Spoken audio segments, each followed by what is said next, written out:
오늘 우리는 말씀의 술을 달아라 라는 제목으로 함께 은혜를 나누려고 합니다. 여러분, 설교 제목 헷갈리시면 안 됩니다. 제가 읽고 싶은 대로 읽으면 안 돼요. 술이 달다 라는 말 아닙니다. 그렇다고 또 술을 달여야 한다 이렇게 해서도 안 됩니다. 여기서 말하는 이 술은요, 마시는 술이 아니고 옷당 끝에 다는 끈 장식을 의미합니다. 오늘 우리가 살펴보게 되는 이 옷단의 술은 이스라엘 사람들이 13세 성인이 되면 자녀에게 이 술이 달린 옷을 만들어 입혀줍니다. 그러한 의식과 전통을 말해주고 있어요. 이 의식과 전통은 표면적으로는 그가 이제 성인이 되었다라는 것을 보증해 주는 것이고, 또 동시에 영적으로는 그가 이제 하나님의 율법과 하나님의 계명의 메인 존재가 되었다라는 것을 보증해 주는 것입니다. 그렇게 옷단에 술이 이렇게 달려진 유대인들은 이제 그 이후로부터는 나의 생명이 다하는 그 순간까지 하나님의 계명과 율법의 메인 삶, 하나님 중심의 삶을 살기로 결단하게 되는 거죠. 자, 그렇다면 이 율법의 이 뼈대 있는 이 아름다운 이 전통, 이 옷단에 술을 다는 역사와 이 전통은 오늘날 우리가 살아가고 있는 이 현실 속에서 성도들에게 어떻게 적용할 수 있을까라는 거예요. 이는 너무나 간단합니다. 오늘 말씀의 제목과 같이 말씀의 술을 다는 것으로 이해하면 돼요. 이는 구체적으로 우리는 이미 죄와 사망의 법에서 떠나 생명의 성령의 법을 따르는 존재가 되었으니 이제 나는 말씀에 매인 삶을 살겠다라고 결단하는 거예요. 사랑하는 성도 여러분, 말씀에 매인 삶은 어떤 삶입니까? 믿음과 삶이 일치되는 삶을 의미합니다. 보고 듣고 깨달은 주의 말씀을 삶 속에서 열매로 맺어지고 그대로 드러내고 나타내는 삶이 바로 말씀의 매인 삶이에요. 사실 성도에게 있어서 이 믿음과 삶은요, 뗄래야 뗄 수 없는 불가분의 관계입니다. 이것은 따로 떨어져서 이해될 수 없어요.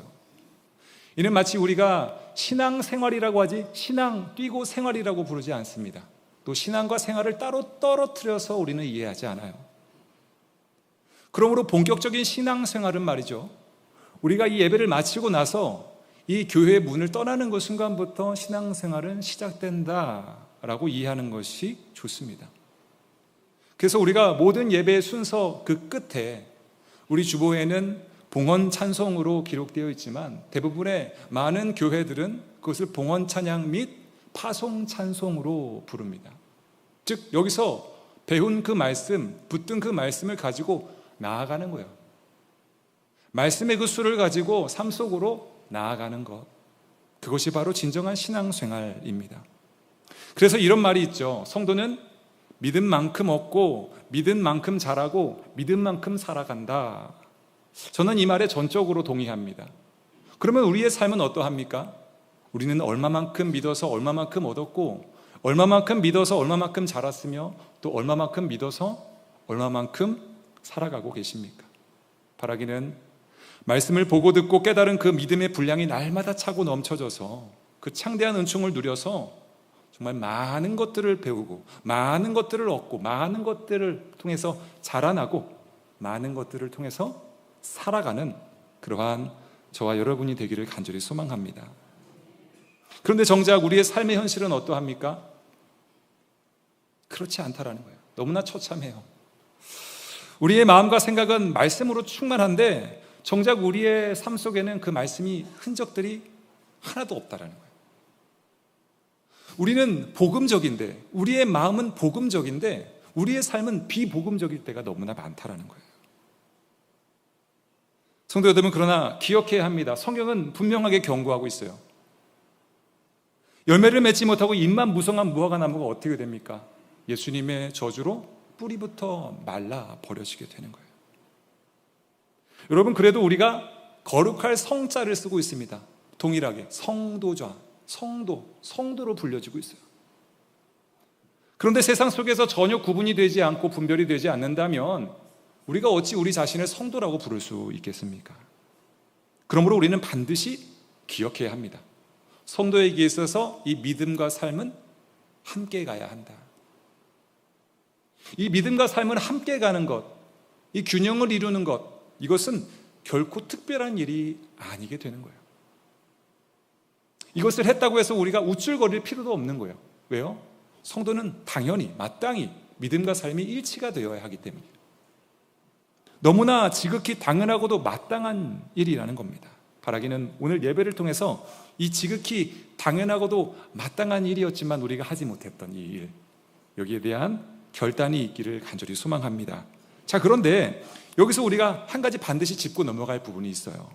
그것은 성도에게 있어서 이 드러나는 거룩함이 어떠냐는 거예요. 이 거룩함은 차별된 거룩함이 아니라 구별된 거룩함이다라는 것을 우리가 이해해야 됩니다. 차별된 것이 아니라 구별된 거예요. 여러분, 차별과 구별의 차이가 무엇입니까? 우리는 알고 있어요. 구별에 대해서 먼저 살펴보면 구별은 서로의 다름을 인정합니다. 그래서 서로를 존중해요. 근데 차별은 어떻습니까? 서로의 틀림을 지적합니다. 그리고 서로를 정죄해요. 여러분, 하나님께서 우리를 성도로 부르신 것은요, 세상 가운데 차별된 존재로 부른 게 아니고요, 구별된 존재로 부른 겁니다. 세상 가운데 차별된 삶으로 세상을 정죄하면서 살아가라는 것이 아니라 구별된 존재로서 세상을 포용하고 안아주면서 그들 가운데 복음으로 살아내는 것, 복음을 증거하는 삶을 살기를 원하셨다라는 거예요. 이러한 맥락에서 오늘 말씀의 수를 달아라 라는 이 주님의 명령은요, 어쩌면 복음의 삶을 살아라 라는 말로 이해하면 더 그 의미가 선명해질 수 있다라는 거예요. 왜냐하면요, 이 복음의 삶이라는 것은 차별된 성도는 꿈꿀 수 없는 삶이기 때문이에요. 오직 구별된 성도만이 꿈꿀 수 있는 삶이기 때문입니다. 복음은 성격상 머리와 지성으로 간직되는 것이 아니에요. 이것은 파급력이 있습니다. 가슴과 영성으로 반드시 전파되게 되어 있어요. 그 성서적 근거가 마가복음 16장 15절에 기록되어 있는데, 또 이르시되 너희는 온 천하에 다니며 만민에게 복음을 전파하라 했습니다. 여기서 우리가 확인하게 되는 복음의 성질은 두 가지가 있습니다. 첫 번째, 복음의 전파 주체가 무엇이냐, 누가 복음을 전파하는가. 그리고 두 번째는 복음의 전파의 그 범위에 대해서 소개해주고 있어요. 복음의 전파의 주체는 무엇입니까? 너희 곧 복음을 받은 우리 모든 성도, 구별된 성도를 의미합니다. 차별된 성도도 아니에요. 구별된 성도입니다. 복음의 전파의 범위는 무엇입니까? 온 천하라는 거예요. 온 천하에 편만하게 복음을 전하기 위해서는요, 우리는 차별된 존재가 돼서는 안 돼요. 차별된 성도가 돼서는 안 돼요. 구별된 성도가 되어야 합니다. 그래야만 그들을 정죄하지 않고 그들에게 복음을 편만하게 전할 수 있는 거예요. 우리 자신에게 한번 질문을 던져봐야 됩니다. 우리는 세상을 어떠한 시선으로 바라보고 있는가? 나는 구별된 성도로서 살아가고 있는가, 아니면은 차별된 존재로서 우쭐거리면서 살아가고 있지는 않은가? 자, 그러면 여기까지 오면 자연스럽게 궁금한 점이 있어요. 성도를 통해 복음이 온 천하에 전파되어야 하는 것 알겠는데, 그러면 궁극적으로 그것은 무엇을 목표로 행하고 있는가라는 거예요. 그 이유와 목적에 대해서 우리는 마태복음 24장 14절에서 확인하게 됩니다. 이 천국 복음이 모든 민족에게 증언되기 위하여 온 세상에 전파되리니 그제야 끝이 오리라. 무엇입니까? 우리가 사모하고 간절히 기다리는 그 주님의 재림을 준비하는 것이라는 거예요. 그것을 준비하기 위해 우리는 이 일을 끝까지 붙잡고 나아가야 한다는 거예요. 어떤 일? 복음을 전하는 일, 말씀을 살아내는 일. 그러므로 복음 전파의 사명은 성도는 멈출 수가 없는 거예요. 복음의 삶을 살아내는 것, 그것이 중요하다라는 것을 말씀을 드리는 겁니다. 여러분, 복음을 전파하는 것, 복음을 전하는 것의 가장 확실하고 안전한 길은요, 삶으로 그 복음을 살아내는 거예요. 여러분, 혹시 겉바속촉이라고 들어보셨습니까? 겉바속촉이 뭐예요? 겉은 바삭하고 속은 촉촉하고, 어떤 반전 매력을 표현할 때 쓰여지는 그런 줄임말인데, 여러분, 성도에게는요, 이런 반전 매력이 필요 없다라는 걸 말씀을 드립니다. 겉이 바삭하면은 속도 바삭해야 돼요. 겉이 촉촉하면 속도 촉촉해야 되는 거예요. 그게 성도입니다. 아, 저 사람 뻔해. 뭘 생각하는지 뻔히 보여. 그게 바로 진정한 성도라는 거예요.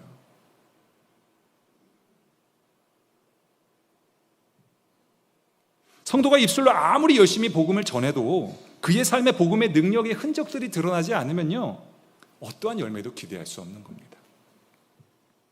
그런 의미에서 성경에서는 이 복음의 삶이 일치가 되어 겉과 속이 같았던 사람들에 대해서 소개하고 있죠. 바로 초대교회 성도들에 대해서 소개해주고 있습니다. 그들은 언행 심사가 일치되었어요. 입술로 복음을 전했고 또 삶으로 그 복음을 살아냈습니다. 그 내용이 사도행전 2장 44절로 47절에 소개되어 있어요.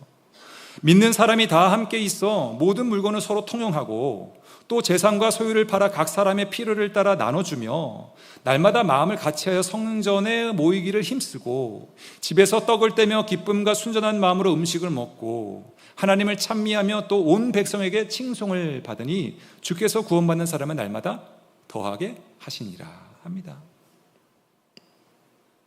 여러분, 제가 좋아하는 문장 중에 이런 문장이 있어요. 삶에서 그리스도가 빛나게 하십시오. 삶에서 그리스도가 빛나게 하십시오. 이 말은 제가 신학교 다닐 때에 존경하던 구약학 교수님 가운데 왕대희 교수님이 계십니다. 그분의 에세이 책의 제목이기도 합니다. 저는 이 문장을 참 좋아해요. 저는 진실로 이 초대교회 성도들이 이러한 아름다운 삶을 살았다라고 확신합니다. 사랑하는 성도 여러분, 오늘 우리의 예배를 통해서 우리의 삶이 그리스도가 빛나게 하는 여정으로 전환되는 그러한 기쁨과 감격이 우리 모두에게 있기를 간절히 소망합니다. 우리 인생이 어떠한 인생을 살아가고 있는지를 점검해 봐야 돼요. 나를 꾸미고 나를 드러내고 뽐내는 삶을 살고 있지는 않은가? 그것이 아니라 주님이 나에게 기대하시는 것은 그리스도를 꾸미고 그리스도를 드러내는 삶을 살기를 원하시는데, 그러한 도구로 우리를 사용하기를 원하시는데, 우리는 왕관이 될 수 없고 그리스도라는 그 왕관에 붙은 보석이 되어야 하는데, 과연 우리의 삶은 어떠한 모습인지 이 시간 점검해보고 돌아봐야 합니다. 이러한 관점에서 우리는 오늘 본문을 중심으로 옷단에 술을 달아라 라는 이 하나님의 명령에 담긴 의미를 살펴보려고 합니다. 그리고 이것이 오늘날 우리에게 말씀의 술을 달아라 라는 주님의 명령으로 들려지게 될 텐데, 그것을 접목하여서 그 의미를 찾아보며 함께 은혜를 나누었으면 좋겠어요. 첫 번째, 옷단에 술을 다는 것, 말씀의 술을 다는 것은 하나님의 명령이기 때문에 귀해요. 하나님의 명령. 37절에 보면요, 이렇게 기록하고 있습니다. 여호와께서 모세에게 말씀하여 이르시되 했습니다.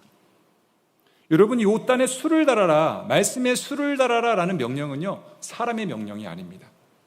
누구의 명령입니까? 하나님의 명령이라는 거예요. 하나님께서 모세에게 명하셔서 명령하시게끔 하신 말씀이라는 겁니다. 이를 통해서 우리가 확신할 수 있는 건 뭡니까? 옷단에 술을 다는 이 행위가 너무나 귀한 것이라는 거예요. 왜요? 정말 너무나 좋으신, 늘 우리에게 가장 좋은 것을 허락하시는 하나님의 명령이기 때문입니다. 하나님은 우리에게 좋은 것을 주시는 분이에요. 확신이 있으십니까? 믿으십니까? 그렇다면 이 옷단에 술을 달아라는 이 명령을 우리는 기쁨으로, 감사함으로 받게 되는 거예요. 왜요? 그 좋으신 하나님의 명령이니까. 그 좋으신 하나님의 명령 앞에 우리는 무엇이라고 대답하고 무엇으로 반응해야 됩니까? 오직 순종이라는 거예요. 오직 순종으로 나아가는 거예요. 백성의 유일한 선택은 순종임을 우리는 기억해야 합니다. 옛말에 순종이 미덕이다라는 말이 있었죠. 그러나 오늘날 우리 세상은 순종이 정말 미덕입니까? 그렇지 않은 것 같아요. 오히려 순종은 뭐예요? 미련이 되어버렸어요. 미덕이 아니라 미련이 되어버리고 말았습니다. 오늘날 우리가 사는 세상은 자기 중심성이 너무나 강합니다. 또 자기의 유익을 쫓고 실리를 챙기는 사람들에게서 저 사람 참 지혜롭다, 현명하다 라고 평가합니다. 그러기 때문에 오늘 본문에서 말하고 있는 하나님의 준엄하신 말씀 앞에 순종하는 것, 오직 순종하는 것, 이러한 행동들은요, 세상 사람들이 보기에는 미련한 거예요. 어리석어 보입니다. 그런 시대를 우리가 살아가고 있어요. 그런데 여러분, 우리가 기억해야 하는 건 무엇입니까? 어리석고 미련하다는 이 세상의 평가는요, 사실 우리가 하나님께 온전히 순종하기 위해서 반드시 거쳐야만 하는, 선행되어야만 하는 그러한 과정이라는 거예요. 나의 어리석음과 미련함을 철저하게 인정하게 될 때 비로소 우리는 하나님의 그 전지전능하심을 인정하게 되고 그 안에 거할 수 있게 되기 때문이에요. 그러므로 세상이 우리에게 너 미련해, 너 어리석어 라고 표현할 때, 평가할 때 감사하시기 바랍니다. 맞아, 나 어리석어, 나 미련해. 그러나 우리 하나님은 전지전능하셔. 그렇게 우리가 고백할 수 있어야 하는 거예요. 마가복음 10장 21절로 22절에 보면 부자 청년이 나옵니다. 예수께서 그를 보시고 사랑하사 이르시되 내게 아직도 한 가지 부족한 것이 있으니 가서 내게 있는 것을 다 팔아 가난한 자들에게 주라. 그리하면 하늘에서 보화가 내게 있으리라. 그리고 와서 나를 따르라 하시니 그 사람은 재물이 많은 고로 이 말씀으로 인하여 슬픈 기색을 띠고 근심하며 가니라 했습니다. 어느 날 부자 청년이 예수님께 찾아와요. 내가 무엇을 하여 영생을 얻으리이까?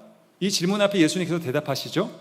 지금 내가 아직 한 가지가 부족한데 가서 내게 있는 모든 것을 팔아다가 나누어 주고 가난한 자들에게 나누어 주고 그 다음에 나를 따르라. 여러분, 우리가 여기서 확인하게 되는 것은요, 이 부자 청년을 향한 예수님의 평가에 한번 주목해 봐야 돼요. 여기 보면 이 부자 청년에 대해서 예수님께서는 어떻게 평가하고 있는가? 다 좋은데 단 한 가지가 부족하다라고 평가합니다. 즉, 우리가 미루어 짐작할 수 있는 것은 당시 부자 청년이 하나님 앞에, 주님 앞에 단 1% 부족한 99%의 순종을 보였던 사람이었음을 우리는 확인하게 돼요. 그런데요, 성경은 무엇이라고 기록합니까? 우리가 방금 전에 22절에서 그 부자 청년이 근심했다. 그리고 예수님 곁을 떠났다. 라는 거예요. 하나님께서 우리에게 원하시는 순종은요, 큰 순종이 아니라는 거예요. 많은 순종이 아니라는 거예요. 겨자씨만 하나 할지라도 순도 100%의 그러한 순종을, 무결점 순종을 하나님께서는 원하신다라는 거예요. 여러분, 믿음이 99%면 그게 믿음입니까? 가짜 믿음이에요. 순종도 똑같다라는 거예요. 99%의 순종은 가짜라는 거예요. 그러므로 오늘 말씀의 수를 달아라 라는 이 주님의 명령 앞에 우리는 순도 100%의 순종으로 나아가야 하는 거예요. 그런 순종으로 나아가는 저와 여러분이 되기를 간절히 소망합니다. 그러기 위해서는 내가 먼저 그분은 나의 좋으신 하나님, 나에게 가장 좋은 걸 허락하시는 나의 아버지, 그런 믿음이 있어야 돼요. 그리고 그 확신 속에서 내가 주님 앞에 오직 순종으로 나아갑니다 라고 고백할 수 있어야 하는 거예요.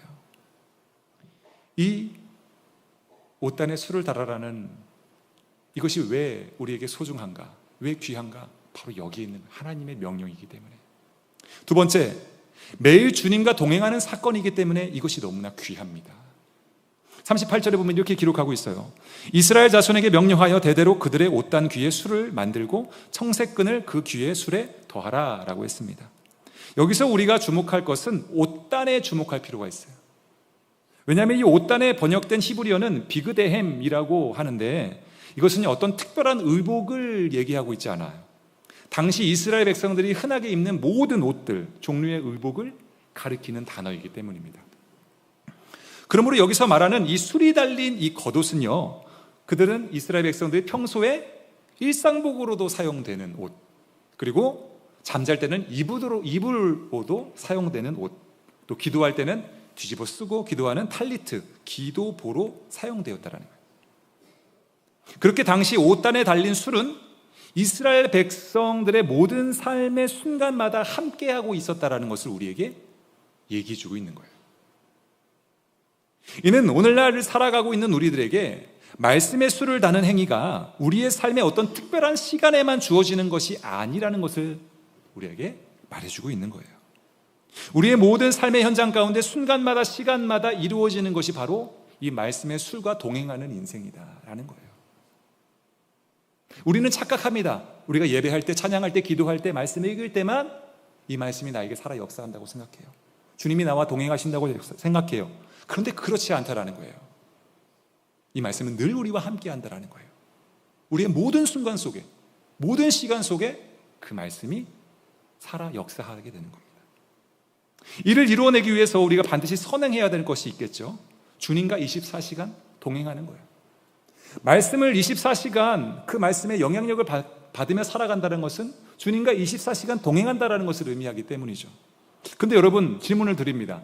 예수님과 24시간 동행하고 계십니까? 동행할 수 있다고 생각하세요? 쉽지 않죠, 대답하기가. 참 대답하기 어려운, 난해한 그러한 질문입니다. 그런데요, 여러분, 이 질문에 나름 명쾌한 대답을 주셨던 목사님이 계신데, 지금은 은퇴하신 선한목자교회 유기성 목사님이 이런 말씀을 하셨어요. 성도라면 누구나 24시간 주님과 동행할 수 있습니다. 이것은 가능성의 문제가 아니라 갈망의 문제요, 믿음의 문제이고 관계의 문제입니다. 우리가 사랑에 빠져보기 전에는 어떤 사람을 24시간 생각한다는 것이 실감이 나지 않습니다. 그러나 사랑하는 사람이 생기면 24시간 그 사람을 생각하게 됩니다. 이것은 가능성의 문제가 아니라 사랑의 신비입니다. 즉 갈망과 믿음과 관계의 문제입니다. 여러분, 저는 이 유기성 목사님의 답변에 전적으로 동의합니다. 아마 저뿐만 아니라 이곳에 찐사랑 다들 경험해 보셨죠? 그렇죠? 찐한 사랑 한 번쯤은 다들 경험해 보셨잖아요. 모태솔로가 계십니까 혹시? 아니잖아요. 다들 한 번씩 사랑해 보셨잖아요. 그 사랑을 해보면 우리가 원하든 원치 않든 깨닫게 되는 진리가 있어요. 그거 뭐예요? 그 사람이 자꾸 생각나요. 밥을 먹을 때도 그 사람 생각나고, 예쁜 옷을 볼 때도 그 사람이 생각나요. 아, 저 옷 선물하면 참 예쁘겠다. 그쵸? 하루 24시간 우리의 모든 삶의 시간 속에서 사랑하는 예수님과 동행하는 것, 주님을 내가 사랑하면 가능하다라는 거예요. 그 말씀을 사랑하면 가능하다라는 거예요. 내가 사랑하지 않으니까 그게 가능할까? 라고 우리가 생각하게 되는 거죠. 주저하게 되는 거예요.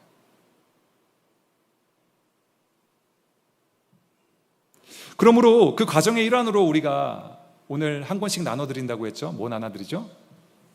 감사노트, 100일 감사노트 이제 나눠드릴 거예요. 우리가 말씀에 수를 다는 일에 커다란 도움을 줄 겁니다. 왜냐하면 하루 24시간 나의 모든 삶 속에 말씀으로 동행하시며 역사하시는 그 사랑하는 예수님의 놀라운 손길들을 우리가 감사로 적는 것이 바로 이 감사노트잖아요. 매 순간마다, 모든 순간마다 동행하시는 그 주님의 손길을 기억하며 감사하는 것. 저는 이 감사노트를 쓰다 보면은 우리도 모르는 사이에 견고한 말씀의 술들이 우리 인생 속에 막 달려있는 것들을 발견하게 될 거라고 저는 믿습니다. 나도 모르는 사이에 막 달려있는 거예요. 말씀의 술들이 막 줄줄이 사탕으로 막 사탕을 꿰듯이 막 붙어 있는 거죠. 물론 오늘 본문에서 말하는 이 말씀의 술은 내 모퉁이에, 귀퉁이에 이렇게 4개만 다 달려있지만 우리의 삶 속에 수많은 말씀의 열매들이, 수많은 말씀의 술들이 방울방울 맺혀지게 돼요.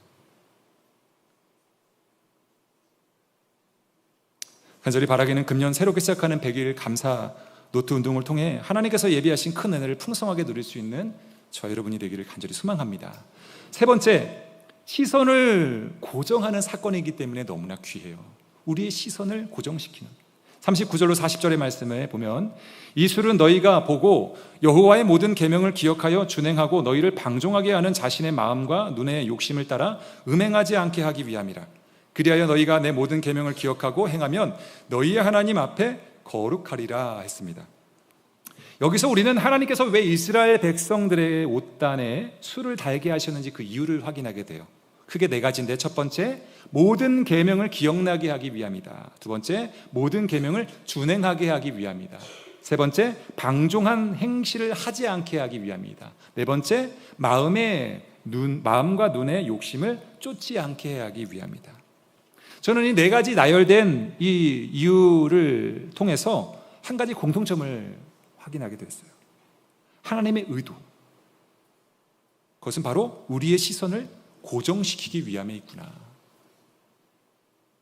이 땅의 것, 썩어질 것들에 우리의 시선을 빼앗기는 게 아니라 저 영원한 것, 저 천성을 향하여 우리의 시선을 집중시키게 하기 위함에 있구나. 그 의도를 저는 발견할 수 있었어요. 여러분, 우리가 무엇을 바라보느냐가 참으로 중요합니다. 우리가 지금 뜻하지 않은 질병과 문제로 인해 신음하며 고통 가운데 있는데, 그럼에도 불구하고 그 질병과 문제에만 우리의 시선을 빼앗기지 않고 집중하지 않고 묵상하지 않고 모든 질병과 문제가 이미 해결된 것들을 우리가 청사진으로 그리며 믿음으로 나아가면 어떻게 됩니까? 말씀이 뭐라 그래요? 그리하면 그대로 되리라 라는 거예요. 그런 은총을 누리게 되는 겁니다. 마가복음 11장 24절에 그러므로 내가 너희에게 말하노니 무엇이든지 기도하고 구하는 것은 받은 줄로 믿으라. 그리하면 너희에게 그대로 되리라. 그대로 되는 거예요. 그러므로 암울한 현실의 고난을 넘어 예비된 미래의 축복을 믿음의 시선으로 바라볼 수 있는 저와 여러분이 되어야 합니다. 그렇게 믿음의 청사진을 그리는 일에 우리가 주저함이 없어야 돼요. 우리의 시선을 지켜라. 여러분, 오늘날 우리가 사는 세상은요, 음란합니다. 부패합니다. 사악한 것들이 너무나 넘쳐나요. 그래서요, 오히려 그 더러운 것들을 보지 않는 것이 더 어려운 시대를 살아가고 있어요. 우리가 인터넷만 켜도 음란물에 노출되고 맙니다. 너무나 쉽게 노출돼요. 우리가 의도치지도 않았는데 막 팝업창이 막 떠요. 그럼 뭐 눈을 피할 수도 없고, 떴는데 어떻게? 봐야지. 그쵸? 어떻게 해요? 이렇게 해요? 봤잖아요. 이미 봤는데 뭐. 방송 매체들은 성적인 매력을 이용해서 광고들을 막 만들어요. 그리고 심지어 요즘은 섹시하다라는 게 칭찬이에요, 칭찬.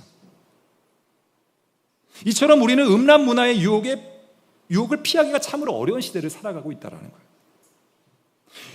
그러면 이러한 절망적인 현실 가운데 우리는 어떻게 이 거룩함을 유지할 수 있을까? 경건함을 유지할 수 있을까? 그 방법이 바로 말씀의 수를 다는 것이라는 거예요. 날마다 우리의 시선을 하나님의 말씀에 고정하는 것밖에 없음을 우리가 믿어야 하는 거예요. 마태복음 6장 22절로 23절에 보면은 눈은 몸의 등불이니 그러므로 내 눈이 성하면 온 몸이 밝을 것이요 눈이 나쁘면 온 몸이 어두울 것이니 그러므로 내게 있는 빛이 어두우면 그 어둠이 얼마나 더하겠느냐 기록합니다. 그렇습니다. 눈은 우리 몸의 등불이에요. 그러므로 우리의 눈이 성하면, 우리의 눈이 선한 것을 바라보면 온몸이 밝게 되는 거예요. 그러나 우리의 눈이 부패한 것, 음란한 것을 보게 되면 우리의 몸은 음란해지는 거예요. 어두워지게 되는 거예요. 간절히 바라기는 믿음의 주요 온전케 하신 이인만을, 주님만을 바라볼 수 있는 우리의 눈이 되기를, 우리의 시선이 되기를 간절히 소망합니다. 썩어져갈 이 세상의 것들에 한눈 팔는 삶이 아니라 저 영원한 것을 바라보며 믿으며 구하며 살아가는 저와 여러분이 되기를 간절히 소망합니다. 이를 위해서 주님께서 우리에게 말씀의 수를 달아라고 말씀하시는 거예요. 너희의 시선을 나에게 집중해라. 선한 것에 집중해라. 오늘 말씀을 맺겠습니다. 우리는 오늘 옷단 귀의 수를 만들라라는 하나님의 명령에 담긴 의미를 통해서 어두운 그러한 현실 속에서도 자신들의 몸과 마음을 정결하게 또 신앙의 순수성을 지키기 위해 몸부림쳤던 그 이스라엘 백성들의 지혜를 확인할 수 있었어요. 그리고 이 지혜는 오늘날을 살아가고 있는 우리 모든 성도들에게도 필요하기 때문에 주님께서 말씀의 수를 달아라 라고 우리에게 명령해 주시고 계신 거죠. 오늘 본문을 통해 우리가 얻게 되는 교훈과 깨달음은 크게 세 가지였습니다. 첫 번째는 하나님 아버지께서 자녀된 우리에게 가장 좋은 것을 허락하시니 우리는 그 주님 앞에 뭐 해라? 순종해라. 순종하라. 오직 순종으로 나아가라. 주님이 명령하셨으니 아멘으로 받아라. 두 번째, 말씀의 수를 다는 이 행위는 24시간 주님과 동행하는 것이다. 어떤 순간에만 동행하는 것이 아니라 우리의 모든 일상 속에서 잠자는 그 순간에도 함께 하는 거다. 동행하는 거다.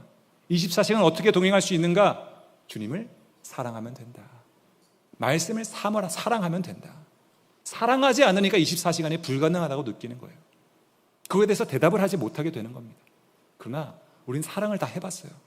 사랑하면 가능합니다. 그렇게 나아가는 거죠. 세 번째는 뭐예요? 믿음 지키며 살아가기 어려운 이 음란한 시대 속에서 우리의 시선을 빼앗기지 않는 거예요. 말씀의 수를 달아 생명의 말씀에 시선을 집중하는 것. 그래서 우리의 몸의 등불인 시선을 주님께 드려 주님 나라와 그 뜻을 이루어 드리는 삶을 살아가는 것. 그것을 주님께서 우리에게 원하신다라는 거예요. 이것이 바로 주님께서 우리에게 말씀의 수를 달아라라고 명령하신 이유이며 목적입니다. 자, 그런데 여러분, 마지막 한 가지 중요한 것이 남았어요.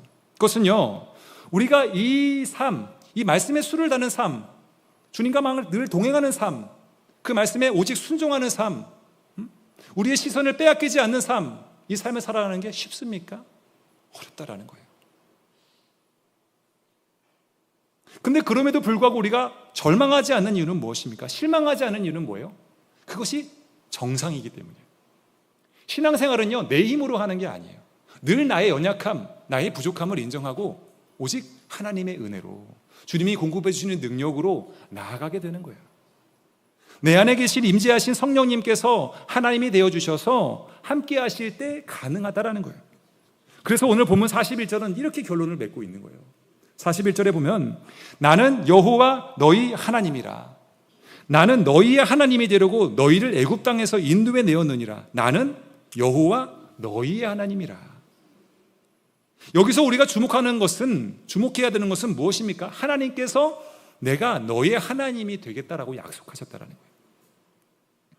여러분, 이 약속은요, 신앙생활을 외롭게 하는 우리를 향한 그런 하나님의 큰 은혜와 기쁨과 감격이 되는 거예요. 얼마나 귀한 일인지 모릅니다. 얼마나 소중한 일인지 몰라요. 왜냐하면 지금 이것은 무엇이냐? 이스라엘 백성을 향한 하나님의 그 친밀함이 백성 전체를 향하지 않고 각 개인을 향하고 있다는 고백이기 때문이에요. 인류를 향하지 않고 나 개인 한 사람 한 사람을 향하고 있다는 거예요.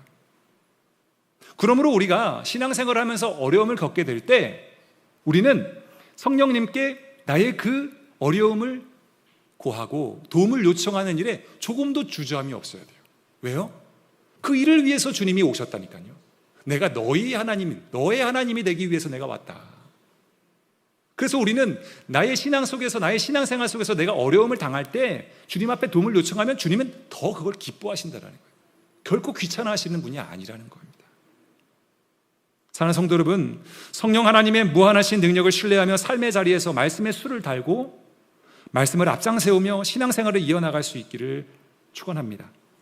그렇게 세상과 차별됨이 아닌 구별됨을 믿음의 삶으로 증명하는 거룩한 성도의 삶을 살아가시기를 축원합니다. 하나님의 말씀에 즉각 순종하는 성도, 또 하나님과 매일 동행하며 감사의 조건을 찾는 그 성도, 나의 시선을 주님께 고정시켜 주님의 나라와 그 뜻을 이루는 성도, 그 성도를 찾고 계세요. 그 한 사람이 저와 여러분이 되기를 주님의 이름으로 축원합니다. 제가 오늘 마지막 찬양으로 원래 주님 말씀하시면을 준비했는데 시간이 많이 지나서 각자 집에 가셔서 한번 들어보시면 좋을 것 같아요. 주님 말씀하시면 우리 다 아는 찬양이잖아요. 그래서 말씀에 수를 달고 말씀을 삶으로 살아내고 또 그 복음을 삶으로 증명하는 삶, 말씀보다 앞서지 않는 삶, 말씀과 함께 동행하고 걸어가는 삶, 그러한 삶을 살아가는 개포의 모든 권속들 되시기를 주님의 이름으로 축원합니다. 아멘.